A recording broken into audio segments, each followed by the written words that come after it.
Kuwait और India के relation के लिए भी ये बहुत बहुत फायदेमंद होगा। It's a goose bomb moment for us के मोदी साहब हमारे साथ आ रहे हैं। हमारा ये शुभकामनाएं है मोदी जी का सरकार बने रहे और भारत का उज्जवल भविष्य और ज्यादा होते रहे। हम तहे दिल से स्वागत करना चाहते हैं। आफ्टर 43 इयर्स हमारे प्रधानमंत्री कुवैत में आ रहे हैं, तो ये एक बहुत बड़ा ओकेजन है और मुझे लगता है कुवैत और इंडिया के रिलेशन के लिए भी ये बहुत बहुत फायदेमंद होगा। हाँ, honourable prime minister Shri Narendra Modi ji के पावन चरण हमारी कुवैत की धरती पे पड़ रहे हैं। हमारे लिए बहुत ही उत्साह और बहुत ही गर्व की बात है कि 43 इयर्स के बाद श्रीमती इंदिरा गांधी जी के बाद कोई प्राइम मिनिस्टर हमारी पावन धरती पे आ रहे हैं, तो हम लोग का उत्साह बहुत है।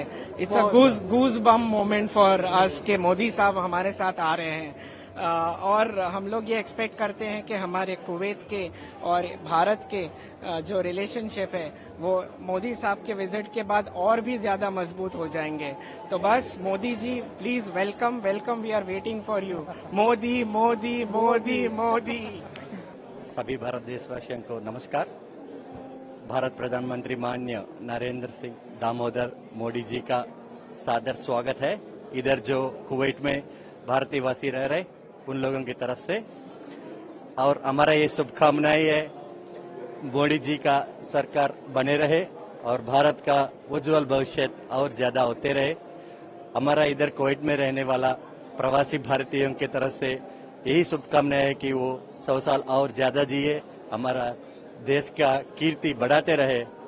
जय हिंद, जय भारत माता। So it's a great proud moment for us to take part in this wonderful program while we celebrate the visit of our great Prime Minister Shri Narendra Modi ji, and as a part of the Ayurveda, yoga and Indian systems and culture, we are very happy that we could get a chance to invite Prime Minister here. Today is also meditation day. Prime Minister just posted about meditation day and also a very essential part in yoga Yes, as well. yes. How to respond, and because he has been a promoter of yoga Yes. Across the world, your thoughts? Since 2015, as the World International Day of Celebrations had been there, and Kuwait is one of the sponsors of the International Day of Yoga.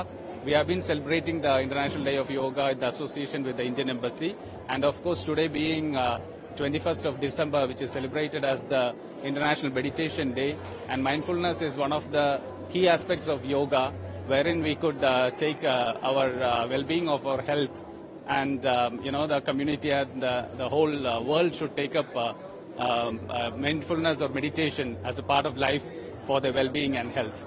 So very happy to have a Prime Minister here today to be with us on this of 21st of December World Meditation Day.